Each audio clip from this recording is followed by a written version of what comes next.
Halo teman-teman, kali ini kita akan memulai petualangan spiritual kita di tempat yang penuh makna dan sejarah, yaitu kawasan religi Ampel.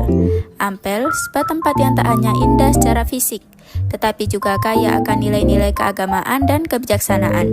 Di sini, kita akan menjelajahi berbagai tempat ibadah, meresapi atmosfer kerohanian, dan tentu saja mengeksplorasi keindahan budaya yang diwariskan dari generasi ke generasi. Sebelum kita melangkah lebih jauh, jangan lupa untuk like, subscribe, dan pastikan juga untuk berbagi pengalaman kalian di komentar di bawah ya. Kita akan memulai dengan membahas siapa sih Sunan Ampel itu. Sunan Ampel atau nama lengkapnya Raden Rahmat adalah salah satu dari 9 wali songo yang memiliki peran penting dalam penyebaran agama Islam di Pulau Jawa, Indonesia.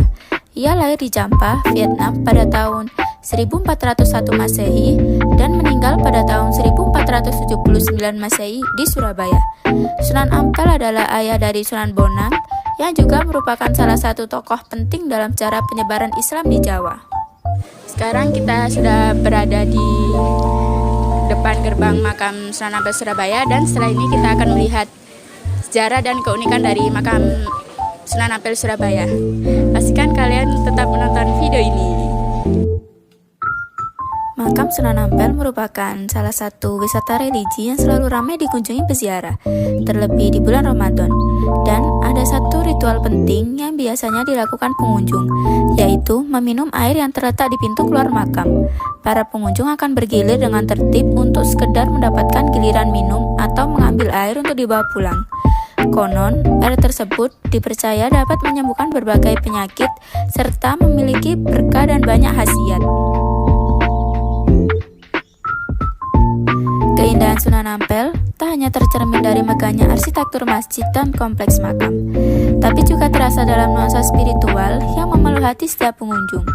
Suasana yang tenang dan riuh doa yang mengalun, semuanya membentuk keindahan unik yang merayakan kedamaian dan keberkahan. Ini bukan sekedar destinasi fisik, melainkan pengalaman yang mengajak kita merenung, menghargai, dan menyatu dengan kelembutan spiritual yang ada di setiap sudut Sunan Ampel. Dan hari ini, kita tidak hanya akan melihat keindahan fisik dan sejarah Sunan Ampel. Tentu saja, berziarah dan berdoa menjadi tujuan utama kita pergi ke makam Sunan Ampel. Selain sejarah dari Sunan Ampel itu sendiri, ada beberapa kisah unik yang terukir seiring keberadaan Mas Ampel di Surabaya loh. Seperti kisah Mbah Son Haji atau Mbah Bolong. Ia dikenal dengan nama Mbah Bolong dan merupakan sosok yang memiliki karomah unik, mampu melihat Ka'bah di Arab Saudi secara langsung dengan mata telanjang lewat masjid yang ia lobangi. Selain itu, kisah terkenal lainnya yaitu kisah 9 makam Mbah Soleh, tukang sapu masjid yang meninggal 9 kali. Menurut cerita, Mbah Soleh baru benar-benar meninggal setelah Sunan Ampel wafat. Setiap meninggal, Mbah Soleh selalu dimakamkan di samping makam yang sebelumnya. Karena meninggal hingga 9 kali, maka makamnya yang ada di samping Masjid Ampel pun ada 9. Di samping makam Mbah Soleh juga terdapat makam tokoh-tokoh penting seperti makam Kyai Haji Mas Mansur, pahlawan nasional, dan makam Kyai Haji Hasan Kipo, ketua PBNU pertama. Setelah puas mengelilingi kawasan makam Sunan Ampel, selanjutnya kita mampir ke tempat di mana kita dapat menemukan beragam tempat oleh-oleh yang mempesona.